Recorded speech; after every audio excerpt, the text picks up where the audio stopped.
Good evening, guys. My name is Daniel, also known as Rocka. Um, I'm restarting this series called Positively Living. I did this like in 2017 when I got released from my incarceration to actually share with people what I've learned when I got locked up, right? So, a little background, was caught for possession and consumption of controlled substance, marijuana, in 2016, right? So due to the fact that I was a naval diver, I did not serve prison, but I got sentenced to detention barrack, right? So I got sentenced for 11 months. However, I only served 7 months, 10 days due to good behavior and public holidays and stuff. So during that 7 months, 10 days, I've learned a lot, right? I've read more books in my incarceration more than my entire life living. So I've learned like a lot of new things and I wanted to implement them.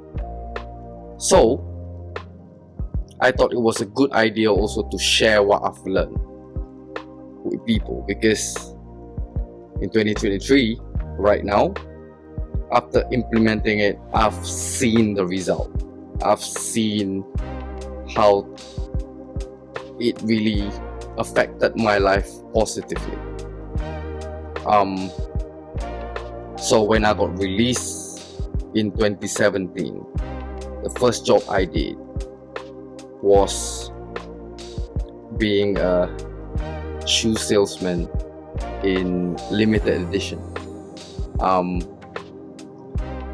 So I got released on the 16th of May 2017, right? It was a Tuesday, I believe. And then on the 17th, I decided to stop by Queensway after signing my release papers and stuff with the Navy. So when I was at Queensway, I saw this poster that says help wanted, right? So I draft up my CV and I sent it that evening on Wednesday. And on Friday, after my Friday prayer, the boss, which is Mandip, he emailed me and said, can you come down for an interview? So, which I did, right? Did the interview, and on that Friday, and the following Monday, I start work at limited edition, right? Yes, although the pay was low, right? It did not stop me from like accepting the job, because one of the things I've learned is low pay is better than no pay, right? So I just took it. I worked. At the same time, I try to give ideas on how to improve a certain part of the business. Although it was not implemented, I was given a raise for it, right? But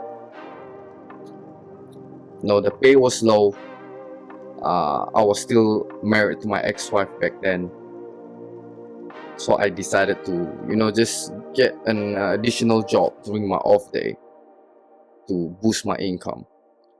So the job that I happened to explore upon was acting, because a friend of mine, Arik Hidir, he introduced acting to me, and then I tried it out, and I ended up enjoying it, right? So what happened was, I was working 7 days a week, right? Like 6 days for limited edition, 1 day acting. I started off as extra, like just the background guys that's walking around, and yeah, ended up liking it, and then making connections, and then eventually I get contacts from like casting directors and stuff. So fast forward a few months later, I decided to just, you know what, I like this, and I was offered like roles with lines, like one or two lines, you know, sometimes it's one word, but you know, you gotta start somewhere, right? I did that, and I ended up having a role for Crime Watch in 2018, right? That was my first role where I have a full script, and I enjoyed it. I decided to just quit limited edition and just pursue acting. Meanwhile, I still do music. Like music has always been a part of my life. I cannot stop creating music, so that took me somewhere as well. Like made connection through music with Battle X Global, and then there is a division in Thailand that liked what I'm doing and decided to just collaborate. So I got the all expense paid trip to meet the division in Thailand, which is Willie. I wanna thank you, Willie, for trusting me and believing in me. And so yeah, music took me somewhere, and then acting took me somewhere. So I decided to just pursue that. While trying to pursue that, I do realize that I need income, right? I don't act every day, I don't do music every day. I need income to supplement that. So what happened was, right, I actually worked at 4 different hotels, I believe, around Suntec City. So Suntec Convention Center is one. I believe is Meritus Mandarin, Concord Hotel, and then there's one more around that area. I forgot because I rarely goes there. So yeah, I ended up staying for one, which is Concord Hotel. Right, shout out to Concord Hotel for giving me the opportunity to work on your clubhouse, I think, members house or whatever, right? So I've worked there, and then for a while, and I enjoyed it. And I also part-time for a shoe company called AW Lab, right? This is way before JD, way before Foot Locker. AW Lab was the first overseas like sneaker store that challenges limited edition. So I worked for them for a little, like part-time, while working in the hotel business as well, like as a waiter. And then I met a guy that introduces me to like Food Panda, like food delivery service, but by bicycle, right? So I was curious about the payment that they gave, and I realized that I could actually make more than working at hotel, right? So I quit hotel, did food delivery full time, while still acting, and then once in a while get paid to go to Thailand to do music, and I was enjoying it. Enjoyed acting, enjoyed the freedom of being a freelancer, right? And then I met a guy that used to work in naval diving unit, just like myself, who is starting his own swim school. And then I was like, how much does a swim coach make? He was like, it's quite substantial. Like substantial. Okay, I'm sorry. It is quite a substantial amount, right? So I'm like, oh, sign me up, right? Which I did, and ended up having multiple hustle at the same time. So acting, music, food delivery, swim instructor, right? And then I volunteered for Sana, and then I met Alvin, right? So Alvin is also a recovering addict like myself, and we both have the same mentality, and he introduces me to tour leading. He is part of this tour leading he's part of this tour package called the Try It Trail, where we show the history that is not taught in the history book about triad and gangs and how they came to Singapore. And he was like, dude, just be a tour leader with me in this and earn this legal money, man. Like, they're paying good money for us to lead tour. And I'm like, sure, right? So I joined that. That's another source of income. And while coaching swimming, right, I met Karim. He's my client, right? And then his wife Sama is a partner in a kombucha business, right? So their business is growing, and Karim has been complaining about how the business is growing, and then the wife is trying to solve some issues at work that she's struggling to solve. So after 3 weeks of listening to the same complaint, I decided to, like, you know what, just give your wife my number, let me solve her problem for her, right? Because one thing that I like to do now is to solve problems. Why? Because I realize, right, problems exist because of one or of three things that is missing to solve a problem, right? So the first thing that you need is actually money, right? Resources, actually, like money or manpower, right? If you have the resources, right? Now, if you have the resources, chances are you can solve the problem.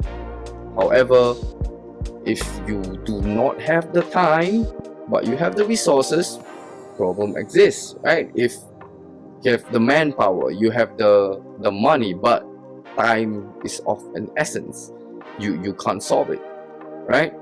And the third one is the most common one, right? The lack of knowledge to solve the problem, right? So any one of these three, time, resources, or knowledge, if one of them is missing, problem exists, right?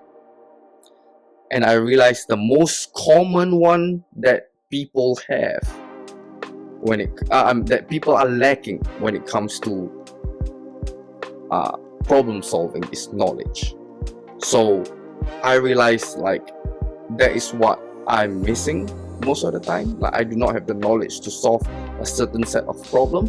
That's when I got excited, because I really want to learn how to solve all these problems, right? Because one of the things that I learned as well, like,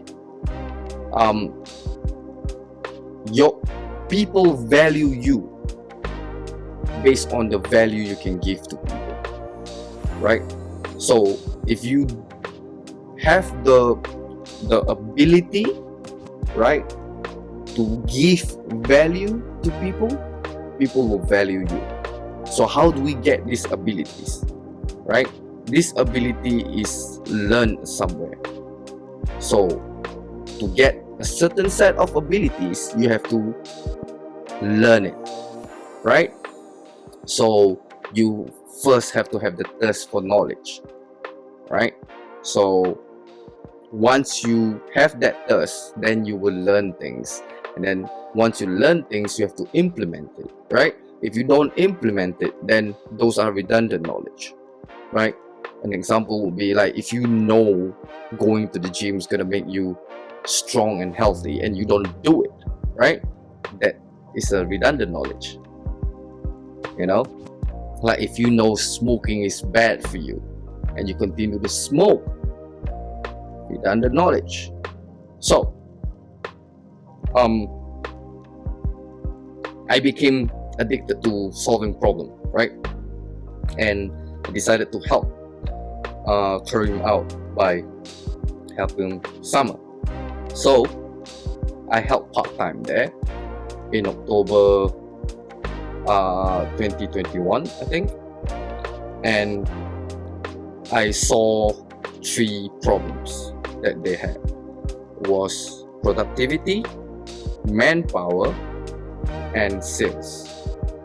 So I solved their productivity issues, you know, I solved their manpower issues. I gave a few suggestions on how to do it, practically doing business consultation without knowing it was business consultation, right? So what I did to solve the manpower issues is, okay, productivity issues, right?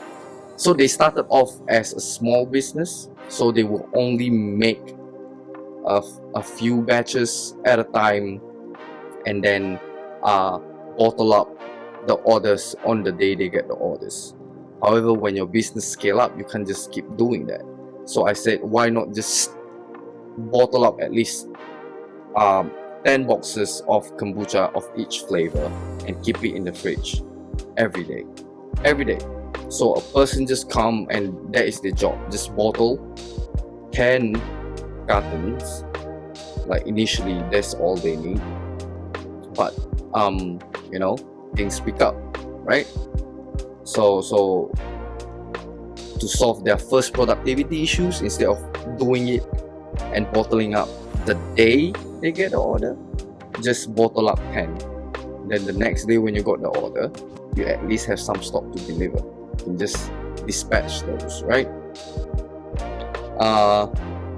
So productivity issues solved. Second, manpower issues. She wanted a brewer with experience. So I was thinking that that is not a good idea, because first of all, kombucha business is a new business in Singapore. So if you want someone with experience, your recruitment pool shrink tremendously, because how many people you know brew kombucha? Not a lot, right?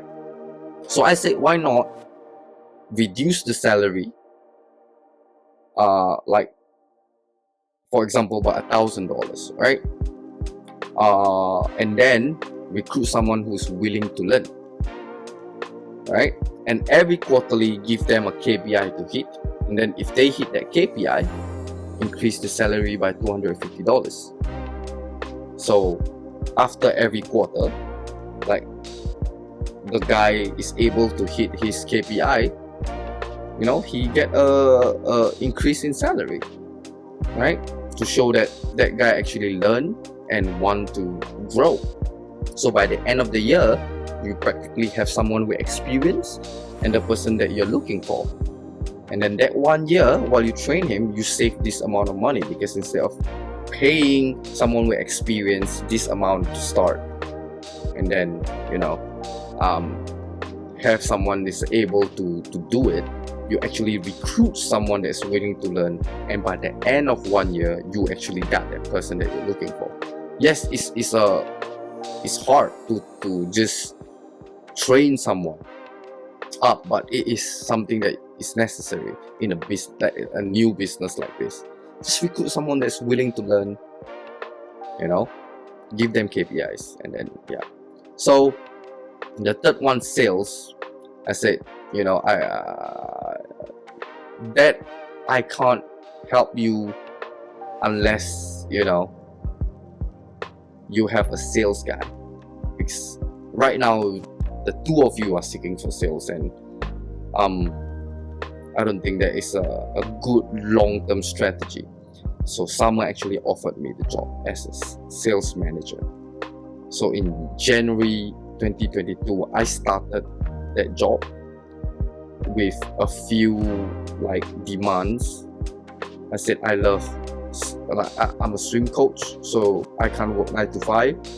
They allowed me to work at my own hours because I'm also acting and doing music. So like all these things require like my time as well, right? I also do tour leading, so like you can't recruit me if you have a working hour.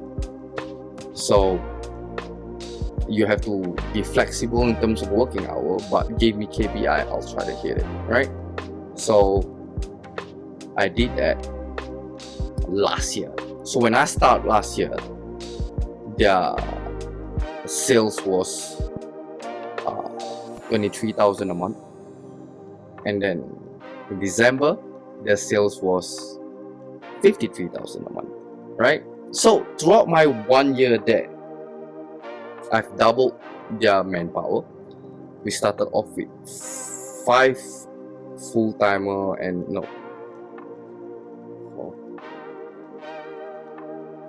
four full-timer and 2 part-timer. We started with that, and then we ended up with having 10 full-timers. So like that is kind of like doubling your manpower. And I also doubled their productivity. I've like more than doubled their sales. However, due to renegotiation issues, I decided to part ways with them because like I said, I don't need the job, but you offered me. I'm thankful, and I was thankful to be able to grow it. However, if you don't want to be fair, like I can't work another year after doing everything, like doubling everything, and have the same pay, right? So I don't think that is fair. I don't think that's morally right. So if you don't need me and you don't want to be fair with me, I'm good. I can hustle, continue hustling full time, and yeah. Funny thing though, 2 hours after I left that company, I was presented with another opportunity. The account that I was fighting with last year, the company that I was fighting with last year, decided to offer me a position in their company. And then they also agree with the term and condition, but with better payment scheme. So I'm like, why not, right? So I joined that company instead. So why I'm telling you guys all this is because you guys have to really see that it is not just luck, right? It is me pursuing something that I believe in, like growth. Like I need to take risks to grow, and I think I did that. And that is all started with implementing all the things that I've learned when I was incarcerated. So this is the introduction of Positively Living. That's the introduction to my life. I think there's more to come and more to explore. I just hope that you guys enjoy this story that I've told you. It's not like it's something that I've shared multiple times. So I think that it's time for me to just lay it out and just give people the link to have a chance to hear this at their own time if they don't know me. So thank you for listening. I wish you guys well, and see you next time. Peace.